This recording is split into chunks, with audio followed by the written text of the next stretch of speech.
I smooth the linen tablecloth over my dining table, adjusting the corners until they hang with perfect symmetry. The flowers complete the illusion. This one-bedroom apartment with its tasteful but impersonal decor serves its purpose well, a stage set for my mother's occasional visits. Nothing more. My phone buzzes. Adrienne's name appears on the screen, sending a flutter of warmth through me. I answer with a smile in my voice. Hey, I'm just finishing up here. I should arrive in about an hour. Adrienne's breathing sounds uneven, rushed. Nicole, we have a problem. His voice drops to a near whisper. Oliver just called your mother. The vase slips from my fingers, crashing to the floor. Water pools around my feet, soaking into my socks as shards of crystal glitter against the hardwood. My heart hammers against my ribs, a trapped bird fighting to escape. What? My voice comes out thin, strangled. I was in the bathroom. He found your phone on the counter and somehow scrolled to Grandma Vivian. They talked for almost 10 minutes before I realized. 6 years of careful deception flash before my eyes. 6 years of maintaining separate addresses, separate lives. 6 years of making excuses about why Adrienne couldn't join me for holiday dinners in Connecticut. Why I never brought friends home to visit. All of it potentially unraveled by a curious 5-year-old who didn't understand why his grandmother lived in his mother's phone, but nowhere else in his life. What did he tell her? My voice steadies as shock gives way to calculation. Please tell me he didn't mention our house, I don't know. When I found him, he was telling her about his dinosaur collection and his new tutu. I took the phone, but she had already hung up. I try calling my mother immediately. Straight to voicemail. The too familiar knot forms in my stomach, the same sensation I felt when she systematically dismantled my relationship with James in college. Weekly calls questioning his ambition. Surprise visits when she knew we'd be alone. Subtle comments about family expectations until he finally walked away, convinced he would never be good enough. The day I met Adrienne at the museum fundraiser stands in stark contrast, his kind eyes, his genuine interest in my work at the nonprofit. I remember deciding, right there between the silent auction tables and champagne fountain, that I would never let my mother anywhere near him, that I would build a fortress around what mattered most. 6 years of hiding, I whisper, gone in a 10-minute call. I hang up with Adrienne and immediately dial Rebecca, the only person at work who knows the truth about my double life. Her voice answers on the second ring. Rebecca, I need you to go to my real house and warn Adrienne. My mother might be heading there. The words tumble out as I pace the apartment, glass crunching beneath my shoes. Nicole, slow down. What happened? Oliver called my mother. She knows about him now, and possibly about Adrienne. I need you to go there. Make sure they're okay. I'm heading home as soon as I clean up this mess. Rebecca's voice shifts from confusion to urgency. Nicole, your mother called the office about 20 minutes ago. She asked for your home address.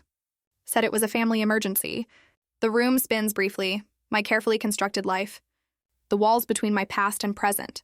Everything I've built to protect what matters. All of it hangs by a thread. Vivian Harrington has resources, connections, a lifetime of manipulating situations to suit her vision of what my life should be. And now she has information. Did you give it to her? My voice sounds hollow in my own ears. Of course not. I told her I'd need to check with you first. Rebecca pauses. Nicole, maybe it's time to stop running. I hang up without responding and grab my purse, leaving the broken vase where it fell. The drive to my real home, the 19-20 seconds. Craftsman with the blue door and the flower boxes Adrienne built last summer takes 20 minutes that feel like 20 hours. With each mile, I rehearse explanations, defenses, ways to maintain control of a situation rapidly spinning beyond my grasp. When I pull into the driveway, Adrienne is already standing in the doorway, Oliver beside him. Our son wears his favorite dinosaur shirt paired with a bright green tutu, his dark curls sticking up in all directions. Adrienne's face carries the tight, concerned expression I've seen only a handful of times in our marriage. He's been asking when Grandma Vivian is coming to visit, Adrienne says quietly as I approach. He's excited to show her his room. Oliver bounces on his toes. Is she here? Is she here now? I told her about my dinosaurs and my tutu and my big boy bed. I kneel down to his level, smoothing his wild hair.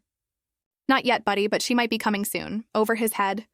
Adrienne and I exchange a look that contains years of unspoken understanding. This is our home filled with family photos we've never displayed at holiday gatherings. With the life we've built away from my mother's critical eye, I have a choice to make. Continue hiding or stand my ground here in the place that matters. Whatever happens, Adrian says, taking my hand. We face it together. This is our home. I nod, feeling a strange sense of calm replace the panic I've spent years running. Maybe it's time to stop. The words have barely left my lips when the distinctive purr of a luxury car engine breaks the quiet of our street. I straighten up, still holding Adrian's hand, as a sleek black Mercedes pulls smoothly into our driveway. The fall woeing day, Vivian Harrington's heels click precisely against our walkway, a metronome marking the end of my 6-year charade. Through the front window, I watch her pause to assess our home, eyes calculating the value of everything from the brass porch light to the modest flower beds Adrian planted last spring. Breathe, Adrian whispers, his hand finding mine. We'll handle this together. Oliver bounces on his toes, unaware of the storm about to break over our carefully constructed life. Is Grandma here now? Can I show her my room? I told her about my dinosaur collection. The doorbell rings, a single chime that reverberates through my chest like a warning bell. Adrian gives my fingers a final squeeze before stepping back, allowing me to face this moment alone. I open the door, meeting my mother's eyes directly for the first time in years without the shield of our staged apartment between us. Nicole. Her voice carries no warmth, just precise pronunciation and barely concealed judgment. I see I've found you at last. She steps inside without waiting for an invitation, her gaze sweeping our entryway, cataloging every detail the family photos I never displayed during our holiday gatherings. The children's books stacked on the hall bench, Oliver's tiny rain boots lined up beside our adult ones. Grandma. Oliver launches himself forward. My heart seizes as Vivian stiffens, then awkwardly pats his head. Hello? Oliver, is it? Her eyes flick to me, accusation clear in their blue depths. I had investigators searching the East Coast for years, never imagining you'd be here in a modest neighborhood. The word modest falls from her lips like something distasteful. I usher her toward our living room, where afternoon light streams through the windows Adrian restored last summer. You've been hiding a husband and child from me for how long exactly? Her gaze locks on the wedding photo on our mantel. 6 years of marriage? And the child appears to be about 5? His name is Oliver, I say, finding strength in speaking his name. And yes, Adrian and I have been married for 6 years. Vivian's fingertips brush the spines of our books, examining them like archaeological artifacts. And this Adrian, what exactly does he do that required such elaborate deception? Adrian steps forward, professional despite wearing weekend clothes. I'm a software engineer for a nonprofit technology firm. I see, her tone implies she sees everything. How I've rejected the corporate law career she planned, how I've chosen a life that prioritizes happiness over status. And you thought this was something to hide? You gave me reason to? I answer, memories flashing of James, my college boyfriend, and how she methodically destroyed our relationship with weekly calls, questioning his ambition until he finally walked away. Oliver tugs at my hand. Mommy, can I show Grandma my dinosaurs now? And my tutu? I swallow hard. In a minute, buddy. Vivian's eyebrows arch. A tutu? For ballet class, Adrian explains, his calm voice a counterweight to the tension. He loves it. I see you've taught him. Broad interests, another judgment wrapped in neutral words. She surveys our living room again. All these years, Nicole, family photos hidden away, teaching a child to never mention his grandmother at preschool. I imagine. The accusation strikes home we had indeed carefully coached Oliver not to mention Grandma Vivianto, his teachers or friends. The scale of our deception suddenly feels overwhelming when reflected in her eyes. You've wasted your potential on this. Ordinary life. She continues, each word precise as a scalpel. Your father would be disappointed. A strange shift happens inside me as I see my home, my actual beloved home through her critical eyes.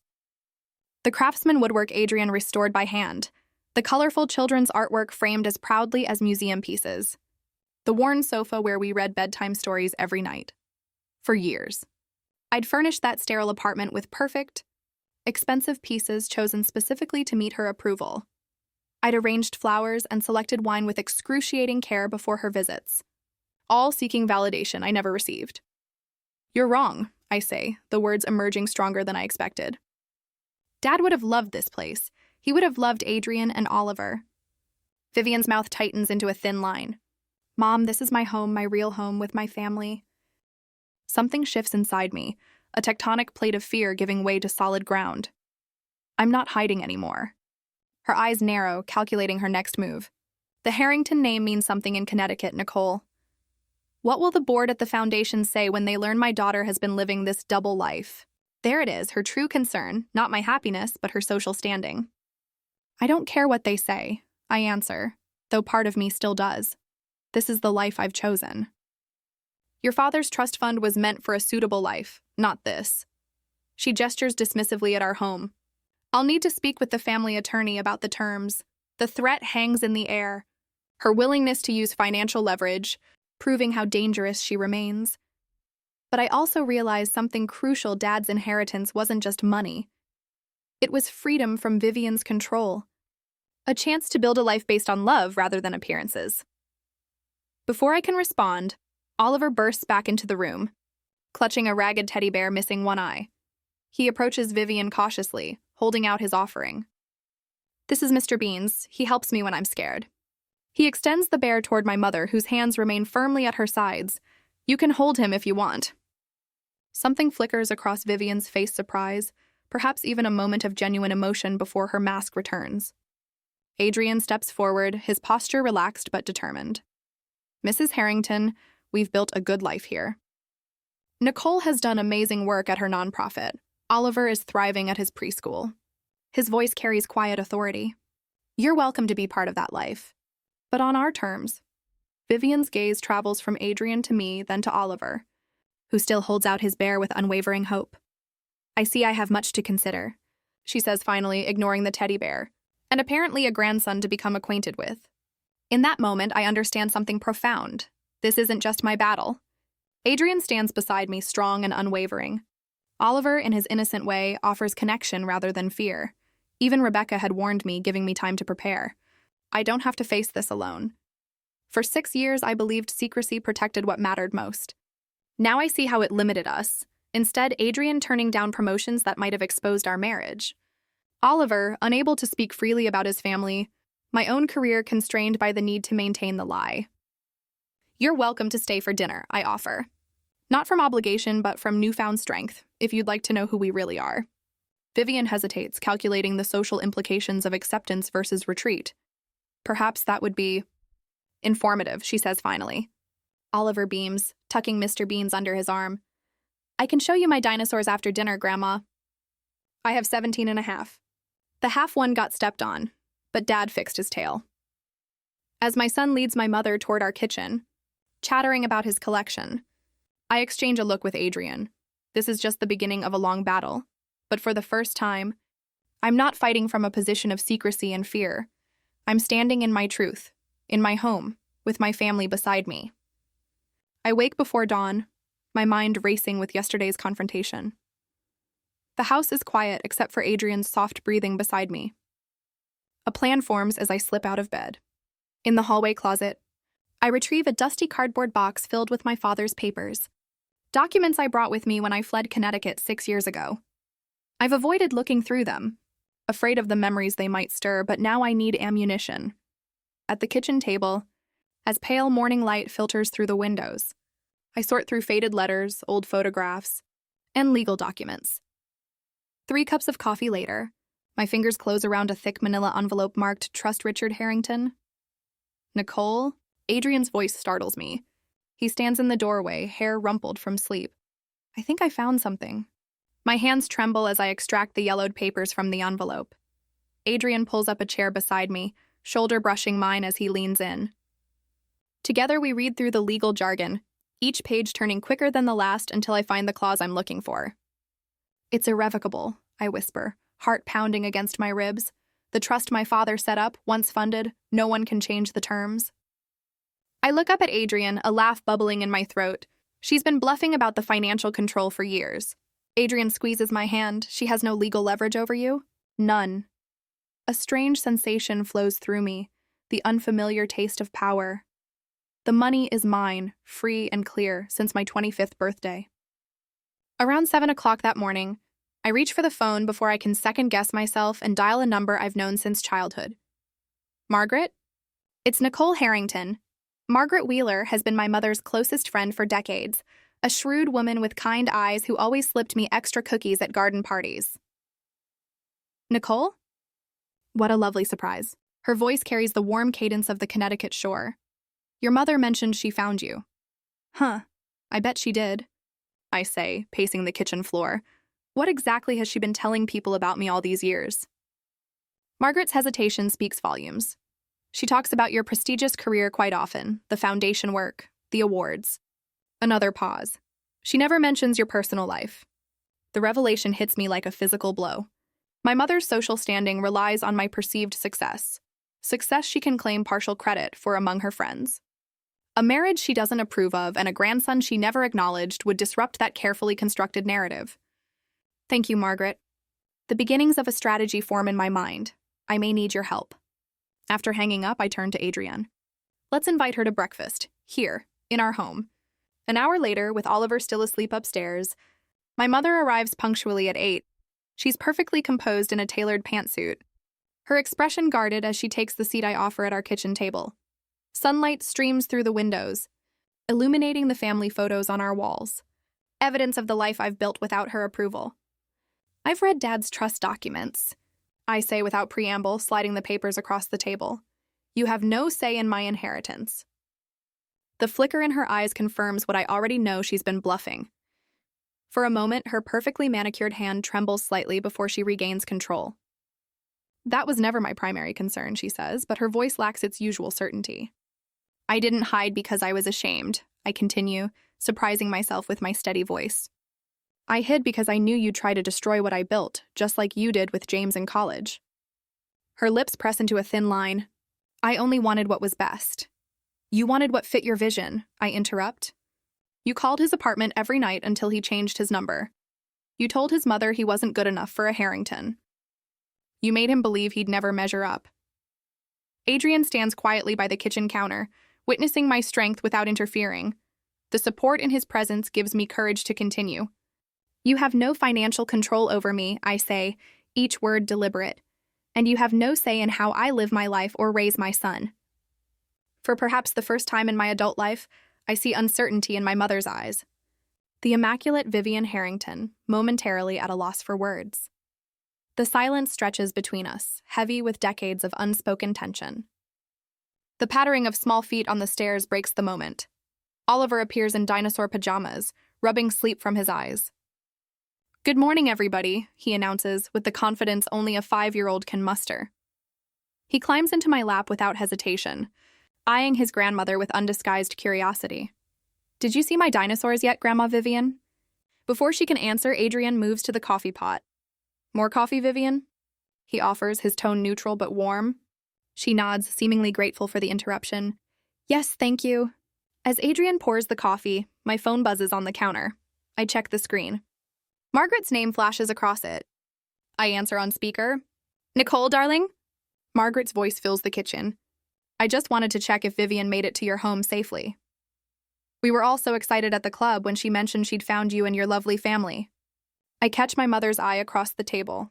The calculated timing of Margaret's call isn't lost on either of us. Yes, she's right here, I reply. Would you like to speak with her?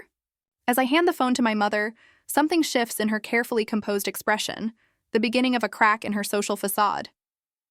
For the first time, I'm not fighting alone against her. I have allies, resources, and most importantly, the truth. She takes the phone, instantly switching to her social voice. Margaret, yes, I'm having breakfast with Nicole and her. She glances at Oliver, who beams at her. With my grandson. When she hands the phone back, something has changed in her demeanor. The rigid control has softened, if only slightly. She watches Oliver as he chatters about his dinosaur collection, a complicated emotion playing across her face. Perhaps, she says after a moment, her voice carefully measured, I could stay a little longer to get to know Oliver. The words hang between us like a tentative olive branch, not quite surrender, but the first step towards something different. I find myself wondering, is there any hope for a real relationship, or am I setting us up for more pain? I look at Adrienne, who gives me an encouraging nod, then back to my mother. Oliver would like that, I say finally. We have pancakes on Sundays. It's a small beginning, but as Oliver launches into an elaborate explanation of why T-Rex pancakes taste better than regular ones, I allow myself to feel something I haven't felt in years when it comes to my mother. Possibility. 3 days after Sunday, pancakes with my mother, I spread documents across our kitchen table with methodical precision. The glow of the pendant light creates a warm circle around the papers, trust documents, family photos, and my father's letters organized into neat stacks. It's nearly midnight. Oliver's dinosaur nightlight casts a soft blue glow from upstairs, visible through the hallway. "You're still at it," Adrian says, setting a mug of chamomile tea beside me. His voice is quiet, respectful of the late hour and the weight of what we're doing. I nod without looking up, tracing my finger along a paragraph in one of my father's letters to my mother. Dad always said Mom's greatest fear was social insignificance. Right here, he wrote that her concern about appearances masked a deeper worry about being forgotten, overlooked. Adrian settles into the chair opposite me, his software engineer's mind clearly cataloging information as his eyes scan the organized chaos between us. "So, we're analyzing her social vulnerabilities now? We need to understand what leverage she might still have," I say, reaching for a legal pad filled with notes. The financial threat was her opening move. She'll have others. The victory I'd felt when confronting her about the trust has faded, replaced by cool calculation. That battle was just the beginning of a longer campaign. My mother didn't maintain her social position in Connecticut for 40 years without learning how to regroup after a setback. I've been thinking about Oliver, Adrian says, pulling his laptop closer. If she's willing to use financial pressure, we need clear boundaries around him too. I massage my temples, feeling the familiar tension headache building. Agreed. Consistent messaging is key. We tell him Grandma Vivian loves him but lives far away. No promises about visits without consulting us first. Adrian opens a new document, fingers hovering over the keyboard. I've been researching family therapists who specialize in narcissistic family dynamics. Just in case. I reach across the table and squeeze his hand. 6 years ago, I chose secrecy to protect us. Now we're choosing preparation instead. The distinction matters. There's something else, I say, sliding a letter from the bottom of my stack. Margaret called today. Your mother's friend? The one who confirmed Vivian's been lying about us in Connecticut? I nod. She's agreed to keep me informed about Mom's social calendar. Board meetings, charity events, the people she influences. Do you trust her? Adrian asks, his practical mind immediately assessing the risk, more than I did before. She genuinely seemed surprised when I told her the full story. Said she'd suspected something was off when Mom never showed pictures of her supposed visits to Seattle. The kitchen clock ticks quietly as we work, mapping out the terrain of my mother's world, her charity board positions, her country club connections, the social influence she wields like a scalpel. This isn't about revenge. It's about understanding the battlefield. Adrian closes his laptop at 1 a.m. We should get some sleep. Oliver's birthday party planning starts tomorrow. The birthday party. Another decision point. Do we invite my mother? Create new memories that include her? Or maintain the separation that's defined our lives? 6 years of hiding had a simplicity that honesty doesn't. I'm thinking about inviting her to Oliver's birthday next month, I say, gathering papers into folders. Not as a test, but as a first step toward whatever our new normal becomes. Adrian nods, his expression thoughtful. If we're going to build something different, we need to start somewhere. I look around our kitchen, the children's artwork magnetized to the refrigerator, the height marks penciled on the door frame, the life we've built far from my mother's influence. For the first time, I'm thinking beyond survival to something more complex, the possibility of integration without surrender. My phone buzzes with an email notification. At this hour, it's likely work-related, perhaps the donor report I've been waiting on. But when I glance at the screen, I see my mother's name. The subject line reads, Connecticut Arts Foundation Annual Gala, June 15th. I open it to find a formal invitation, followed by a brief personal note. Time to introduce you properly to society. Adrian watches my face, reading my reaction. What is it? I set the phone down carefully, feeling a familiar tightness in my chest. She's shifted tactics. The financial pressure didn't work, so now she's using social leverage. She wants to parade us through her world, on her terms. The event is 3 weeks after Oliver's birthday party. She's still trying to write the narrative, Adrian observes. I nod, a new determination settling over me. She's trying to pull me back into her world. The revelation doesn't frighten me like it once would have. Instead, it confirms what our late-night strategy session has been building toward. This isn't about a single confrontation, but a fundamental renegotiation of boundaries. My mother remains a formidable opponent, but for the first time in my adult life, I'm not running from that fact. I close the folders and stack them neatly. Tomorrow will bring more preparation, more strategy. But tonight, I understand with perfect clarity that the path forward isn't about escaping my mother's influence. It's about transforming it. 2 weeks later, after gathering more evidence and legal support to protect my family, I checked the calendar on my phone one more time, though I've already memorized every detail. 2 weeks until Oliver's dinosaur-themed birthday party. 2 weeks to finalize every element of our strategy. The kitchen table has become our war room. Spread across its oak surface are lists of guests, party supplies, and most importantly, our comprehensive approach for handling my mother. Adrian sits across from me, his laptop open to a shared document we've titled Family Preservation Plan. The dinosaur cake is confirmed, he says, making a note, and I've arranged to take that entire week off work. No chance of last-minute emergencies pulling me away. I nod, appreciating his commitment. This isn't just about a child's birthday party. It's about redefining our relationship with Vivian Harrington on our terms. Margaret called this morning. I tell him, she's been subtly mentioning our charming Seattle life in Connecticut's social circles, creating context for when Mother inevitably has to acknowledge our existence. She's been subtly mentioning our feeling out of tame. Adrian raises an eyebrow. Your mother's friend is still helping us? That's unexpected. Margaret has watched my mother's manipulations for decades. She loved my father. I tap my pen against the notepad. I think she's enjoying being part of balancing the scales. The sunlight streaming through our kitchen windows casts long shadows across our plans. We've been methodical, thorough. Every aspect of Oliver's birthday party has been designed not just as a celebration, but as the battlefield where we'll make our final stand. We're not just planning a birthday party, I say quietly. We're redefining our relationship with my mother, forever. Adrian reaches across the table and squeezes my hand. The warm pressure grounds me, reminds me why all this matters. The life we've built here, this home, with its creaky floors and sun-dappled rooms, so different from the sterile perfection of my childhood, is worth protecting. My phone buzzes. Donna Taylor, the director at Oliver's preschool. My stomach tightens as I answer. Nicole, I hope I'm not interrupting anything, she begins, her voice carrying that careful professional tone that immediately alerts me something is wrong. I wanted to check with you about your mother's calls to the school. The room tilts slightly. My mother's calls? Yes, Mrs. Harrington has called 3 times this week asking about Oliver's schedule, his teachers, even his friends' parents. Donna pauses. She mentioned she's his grandmother, but given she's not on your authorized contact list, I wanted to verify before sharing any information. My hand grips the phone so tightly my knuckles turn white. You didn't tell her anything, did you? Of course not. Our privacy policies are very strict. After thanking Donna and ending the call, I look up to find Adrian watching me, concern etched across his face. Vivian has been calling Oliver's preschool. I tell him, voice hollow, asking about his schedule, his friends, everything. Adrian's expression hardens. She's trying to find ways around us, direct access to him. The realization hits me with physical force. This isn't just about my relationship with my mother anymore.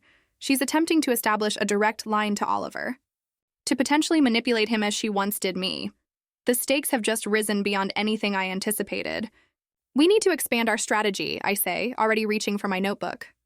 This isn't just about standing our ground at the party. She's researching every aspect of our lives. Adrian nods grimly. Do we confront her now? Call her out on the preschool calls?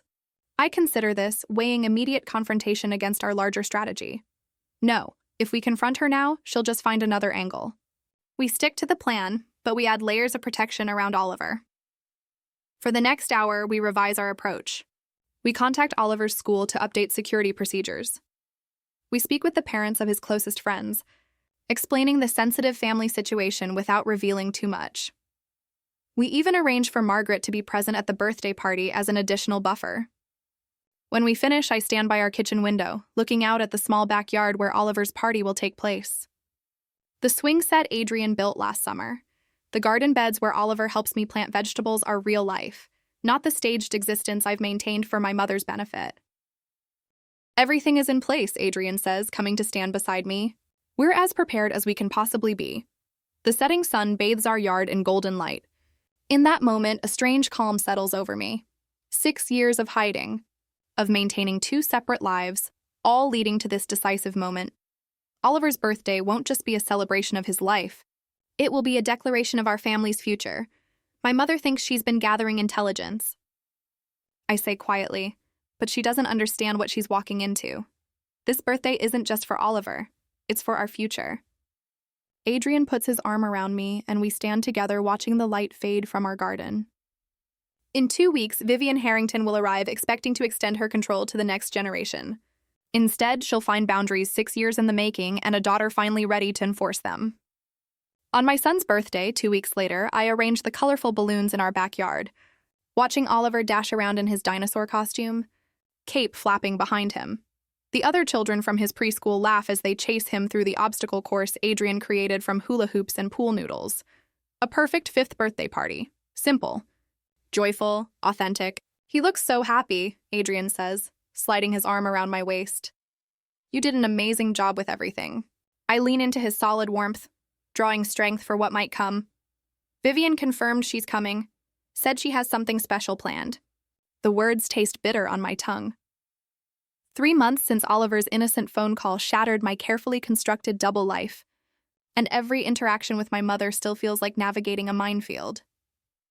Adrian squeezes my shoulder. We're ready. Whatever happens, we face it together. The doorbell rings precisely at 2 o'clock. Vivian Harrington never arrives fashionably late. She considers punctuality a weapon. I take a deep breath and walk through our living room to the front door, rehearsing the boundaries we've established. No controlling comments about Oliver's appearance, no criticism of our home. No references to East Coast schools. When I open the door, the sight before me stops my heart. Vivian stands on our porch in a tailored cream suit, her silver hair perfectly styled, but she's not alone. Beside her, looking small and uncertain, are my father's grandparents I haven't seen in over 15 years. Nicole, darling, Vivian says with practiced warmth, look who I found. Your grandparents have been absolutely desperate to see you. My throat constricts. This calculated move reveals my mother's true strategic genius. She couldn't control me through money after I discovered the trust terms.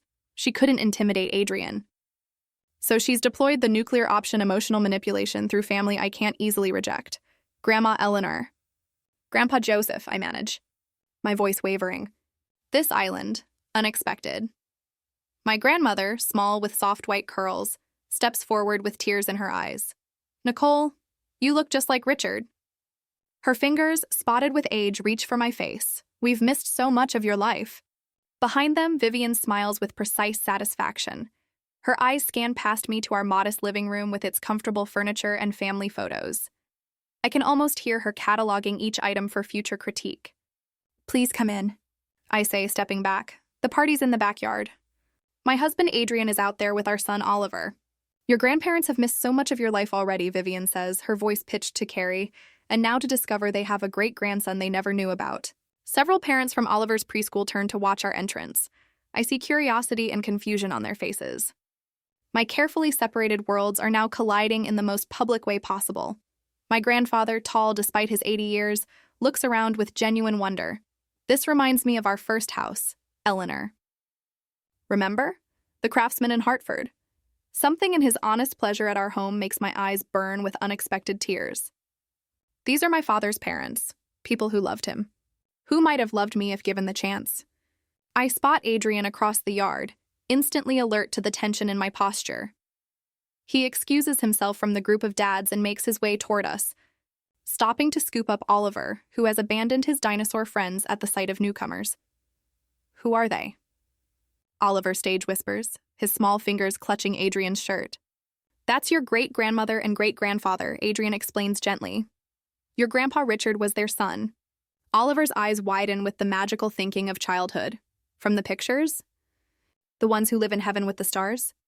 My grandfather's weathered face crumples, and I suddenly see my father in his features. Yes, sweetheart, I say. These are Grandpa Richard's parents. They've come a long way to meet you, Adrian extends his hand. I'm Adrian Cole, Nicole's husband. It's wonderful to meet you both. My grandmother clasps his hand between both of hers. You have a beautiful family? We had no idea, Vivian interjects smoothly. I thought Oliver's birthday would be the perfect occasion for a family reunion. After all, family connections are so important for a child's sense of identity. Her words drip with reasonable concern. But I recognize the calculated strategy. By bringing my grandparents, she's created a situation where I cannot object without looking cruel. The other parents watch with interest. To them, this looks like a touching family reconciliation, not the psychological chess match at Truly Island. "Mom," Oliver calls, racing toward us with a paper crown askew on his head. "Can I show great-grandma and great-grandpa my dinosaur collection?" Before I can answer, Margaret Wheeler's distinctive laugh carries across the yard. I turn to see my mother's oldest friend making her way toward us, elegant in a lavender pantsuit that complements her silver hair. "Vivian, you didn't tell me you were bringing Eleanor and Joseph." Margaret calls. What a wonderful surprise for everyone. Vivian's perfect smile falters for just a fraction of a second. "Margaret, I didn't expect you." "Nicole was kind enough to invite me," Margaret says, winking at me. When she mentioned Oliver's birthday, I couldn't resist the chance to see this lovely family of hers. I feel a rush of gratitude for this unexpected ally. Margaret's presence dilutes Vivian's control of the narrative, providing a witness who knows the full history of our complicated relationship. "Oliver," I say, kneeling to my son's level, "why don't you show your great-grandparents your artwork on the refrigerator? The dinosaur family you drew last week would be perfect." Oliver nods solemnly and takes my grandmother's hand without hesitation. "I made a whole dinosaur family. The baby one is me." I watch as my grandparents follow their great-grandson into the house, their faces soft with wonder. For a moment, I see what might have been if I'd had the courage to stand my ground years ago instead of hiding. Adrian touches my elbow gently. "I'll check on the cake and activities. You've got this."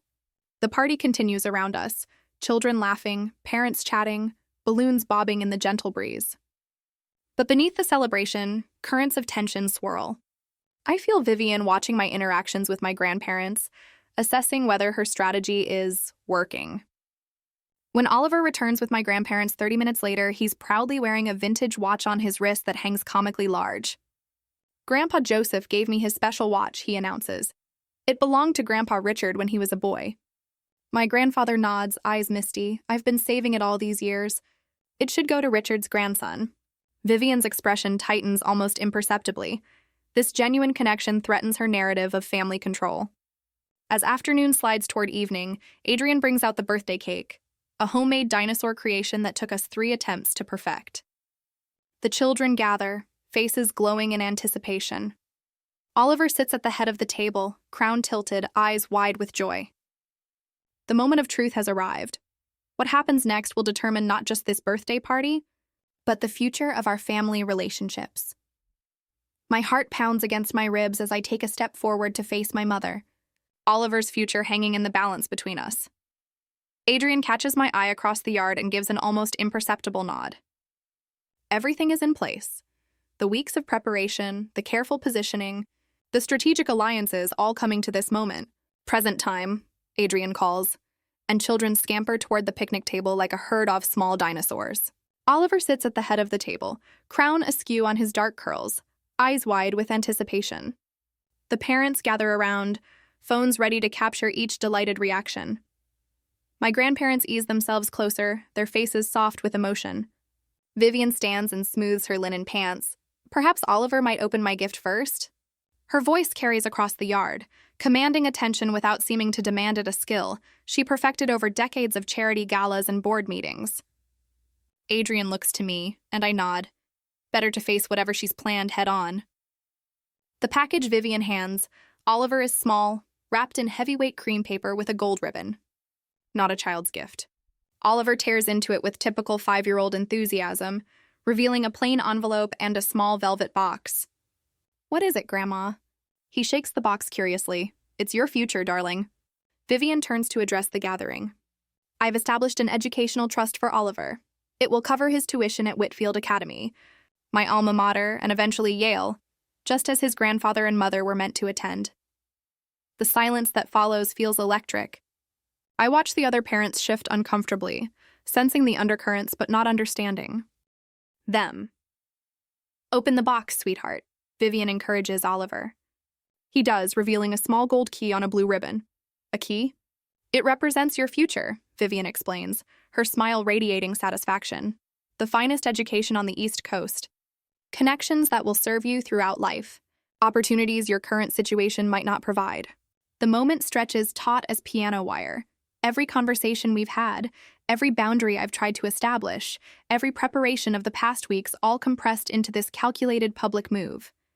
She's attempting to reclaim control of our family narrative in front of witnesses, making it impossible for me to refuse without seeming ungrateful. Adrian moves to stand beside me, a solid presence. Margaret positions herself near my grandparents, ready for her role. The strategic positioning we planned falls naturally into place. I take a deep breath and step forward, feeling strangely calm. "Mom," I begin, my voice steady and carrying across the yard. "That's an incredibly generous offer."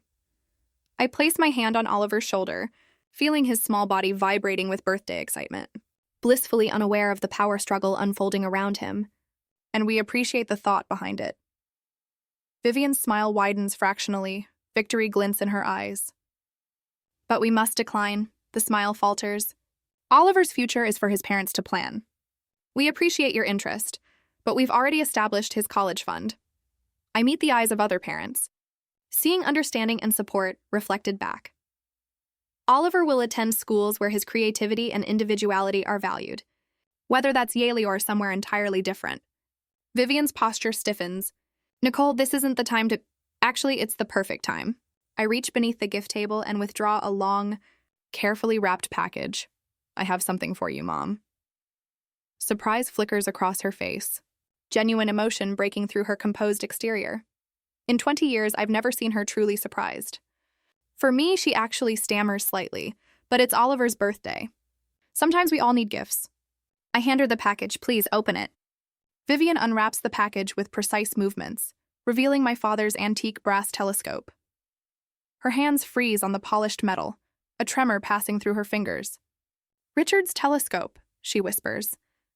"Dad always said this helped him see beyond his immediate surroundings," I say, loud enough for everyone to hear. "Perhaps it can help you too." Murmurs ripple through the gathering. The other parents sense the significance even without understanding it. My grandparents lean forward, recognition softening their features. "There's more," I continue, taking a leather-bound journal from Margaret, who passes it forward with perfect timing. "Dad's journals? I've kept them all these years, but I think it's time you had them." Vivian's hands tremble visibly now as she accepts the journal. Her carefully constructed facade begins to crack, emotions bleeding through like watercolors on wet paper. "Richard wrote about his hopes for me. Not the prestige of my education or the prominence of my address, but the authenticity of my happiness." I meet her eyes directly. "He wanted me to build a life that mattered to me, not to Connecticut society." My grandmother rises slowly from her seat, moving to stand beside Vivian. She places a weathered hand on the telescope. Richard treasured this. He would sit for hours on the back porch, showing Nicole the constellations. My grandfather joins them, his voice wavering with age and emotion. Our son never cared for society pages or board positions. He cared about seeing things clearly. The power shift ripples through our gathering. The other parents watch with respectful silence. Adrian stands tall beside me, quiet satisfaction in his eyes. Margaret's subtle nod confirms what I already feel: the dynamic between my mother and me has permanently changed. Vivian clutches the telescope, her knuckles white against the brass. For the first time in my adult life, I see genuine emotion cross her face. Not the calculated displays I grew up witnessing, but something raw and unguarded. "Nicole." Her voice holds a question she can't quite form. Before I can respond, Oliver bounces up from his chair. "Can we have cake now? I want Grandma Vivian to have the first piece." The simple kindness of his offer, completely genuine and uncalculated, breaks something open in the gathering. Laughter ripples through the parents. Adrian squeezes my shoulder. "Of course," I tell him.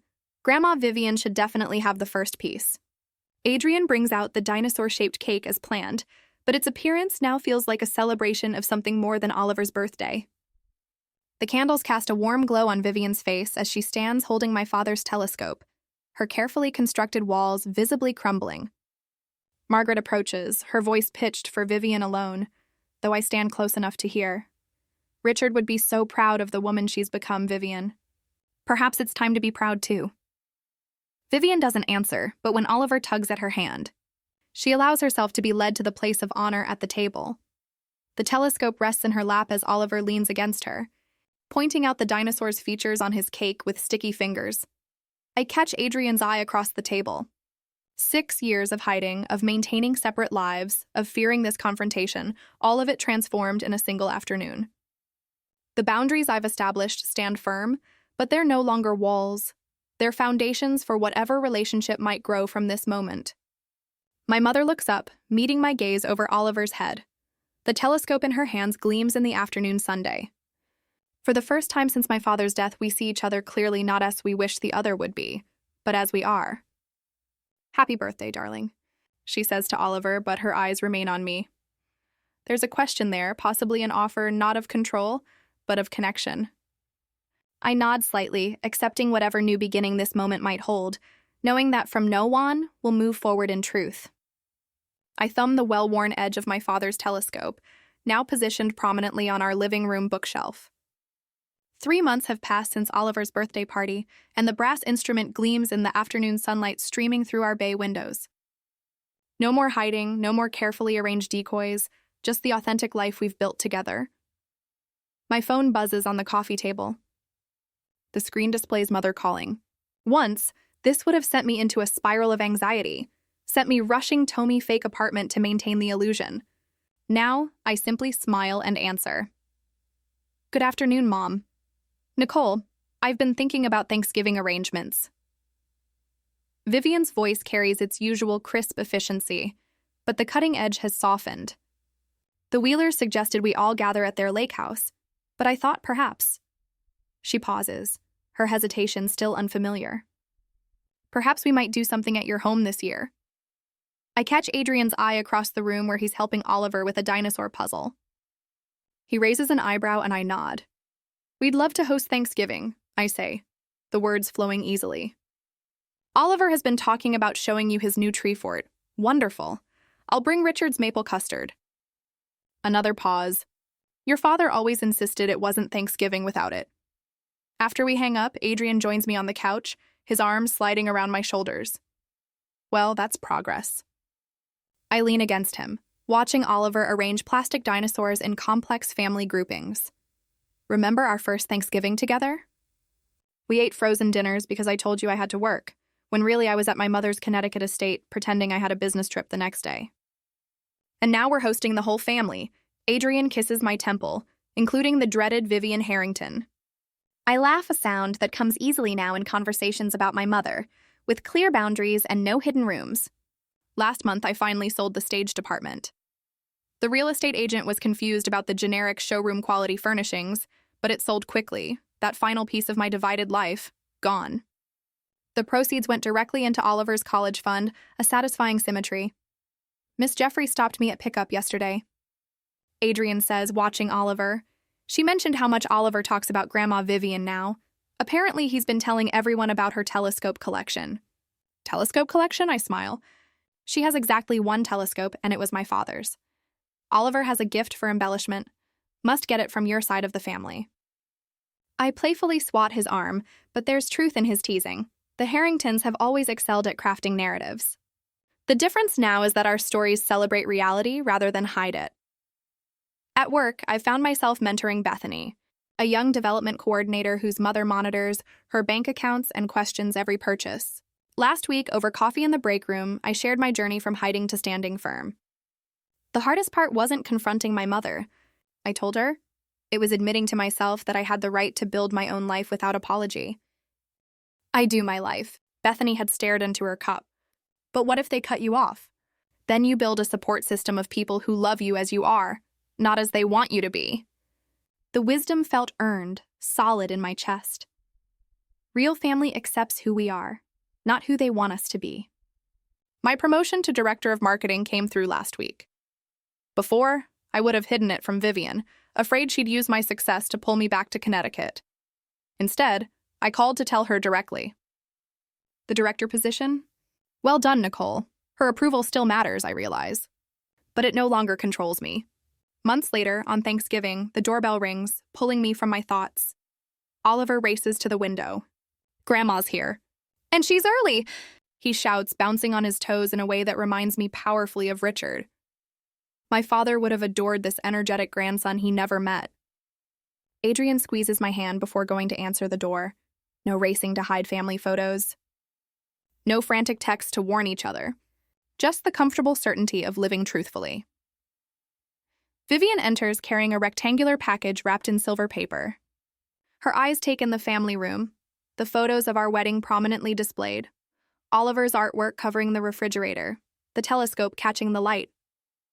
"You're early," I say, approaching to take her coat. "I thought I might help with dinner preparations." She hands me the package. But first, this arrived from the foundation board. I unwrap it to find a framed certificate. The Richard Harrington Memorial Scholarship, established by Vivian and Nicole Harrington.